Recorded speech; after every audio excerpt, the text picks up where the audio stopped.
안녕하세요. 소심파 투자자입니다. 오늘부터 읽어볼 책은 부자들의 지식 창고에는 뭔가 특별한 것이 있다입니다. 제가 이 책을 구매하고 한번 읽어봤었는데요. 너무 내용이 좋아서 다시 한번 읽게 되었습니다. 내용을 들어보시고 괜찮다고 생각되시면 구매해서 읽어보시길 추천드립니다. 제목, 재테크로 부자는 못 된다. 친구들을 만났다.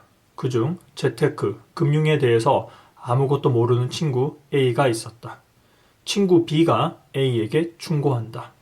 요즘 세상에 그렇게 재테크 모르면 안 돼. 노후를 생각해야지. 그리고 여러 금융상품을 소개하기 시작한다.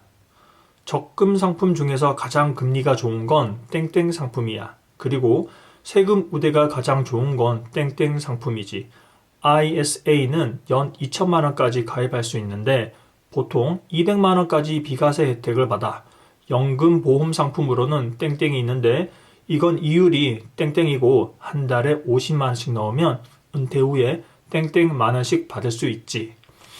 B는 정말로 많이 했다. 이 정도로 금융상품을 많이 알고 또 금융상품별 장단점, 이자율, 차이를 모두 다 파악하기 위해서는 정말로 많이 찾아보고 조사해야 한다.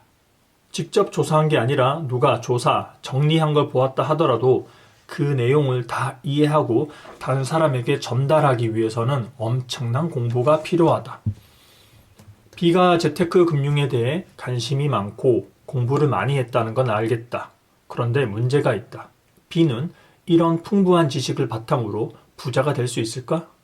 다른 금융 상품보다 1%에서 2% 정도 이자를 더 주는 상품들을 꿰뚫고 있는데 이런 전문적 지식으로 앞으로 부자가 될 수 있을까? 미안하지만 아무리 봐도 그건 아닌 것 같다. 다른 사람이 노후에 월 100만 원 받을 때 B는 월 120만 원 받을 수는 있을 것이다. 무려 20%나 더 받으니 다른 사람들보다 나은 건 맞다. 하지만 부자가 될 수는 없다. 몇백 년 동안 이자율 1%에서 2%를 더 받으면 부자가 될 수 있다. 그러나 앞으로 살아갈 몇십 년 사이에 이자율 1%에서 2%를 더 받는다고 부자가 되지는 못한다. B는 부자가 되기 위해 정말 열심히 공부하고 있지만 부자가 되는 것과는 다른 공부를 하고 있다. 언젠가 애널리스트들의 생활에 대해 들었다. 애널리스트들은 열심히 산다. 새벽 일찍 일어나 전날 미국 증시를 점검한다. 전체 시장 분위기를 살피고 담당 분야 기업들의 주가 움직임을 확인한다. 아침 7시면 회사에 도착해서 자료 검토를 하고 그날 주식시장에 대비한 회의도 한다.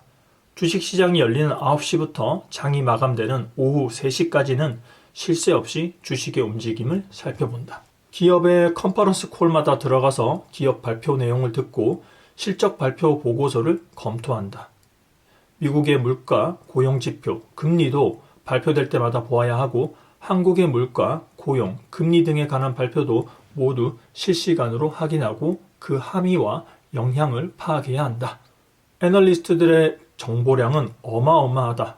경제 상황 전반, 해당 산업의 상태, 담당 기업들에 대해 공개된 모든 정보를 알고 있다. 이 정보들은 경제 상황에 따라 매일매일 달라진다.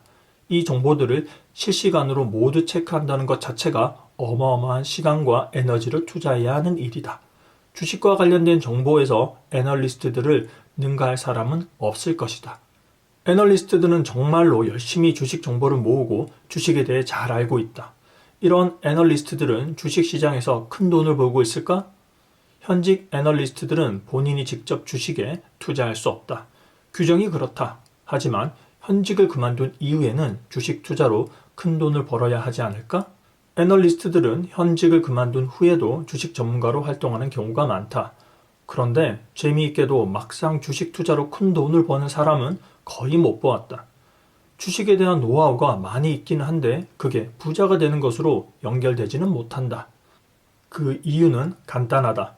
그날그날의 시황을 분석하는 것, 미국과 한국의 경제 상황을 체크하고 기업의 실적을 확인하는 것과 주식시장에서 수익을 얻는 것, 특히 큰 수익을 얻는 것은 큰 상관이 없기 때문이다.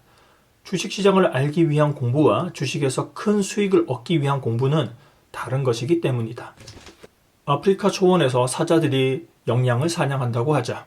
이때 사자들은 영양 무리에 그냥 달려들어 사냥을 하는 게 아니다.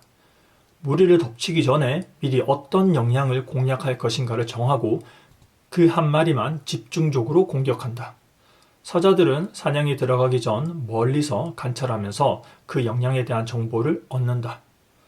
이때 알아야 할 정보는 그 영양이 얼마나 빨리 뛰느냐, 그리고 오래 뛸 수 있느냐다. 그 영양의 가족관계는 어떤지, 살아오면서 어떤 경험을 했는지, 취미는 무엇이고 특기는 무엇인지, 친구 관계는 어떤지, 오늘 기분은 어떤지 등의 자료는 필요 없다. 이런 정보는 알면 좋다. 하지만 모른다고 특별히 문제가 되지는 않는다. 하지만 그 영양에 뛰는 속도와 지구력을 알지 못하고 사냥을 시작하면 실패한다. 또 영양에 뛰는 속도와 지구력을 잘 안다고 사냥에 성공하는 것도 아니다.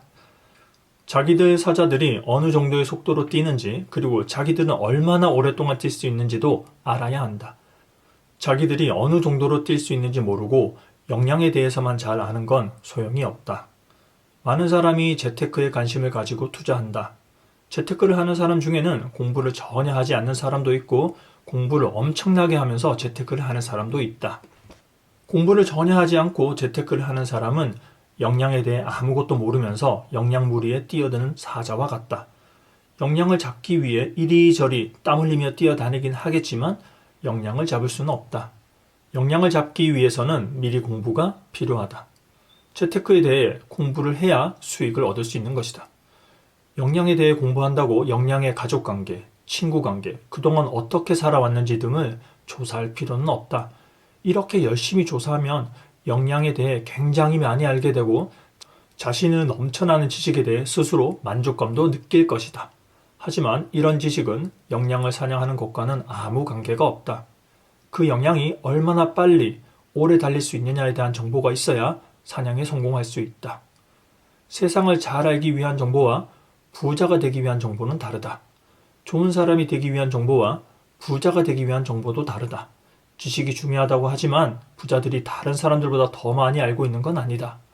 부자들은 부자가 되는데 필요한 지식, 알아야 할 정보를 알고 있다고 보는 게 맞을 것이다.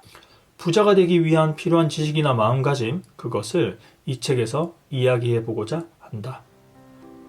네, 감사합니다. 앞으로 이 책의 중요한 부분이나 제가 같이 공유할 부분들을 일부분 내용을 같이 읽어 드리도록 하겠습니다. 오늘도 그럼 행복한 하루 되세요. 그리고 좋아요와 구독 부탁드립니다. 감사합니다.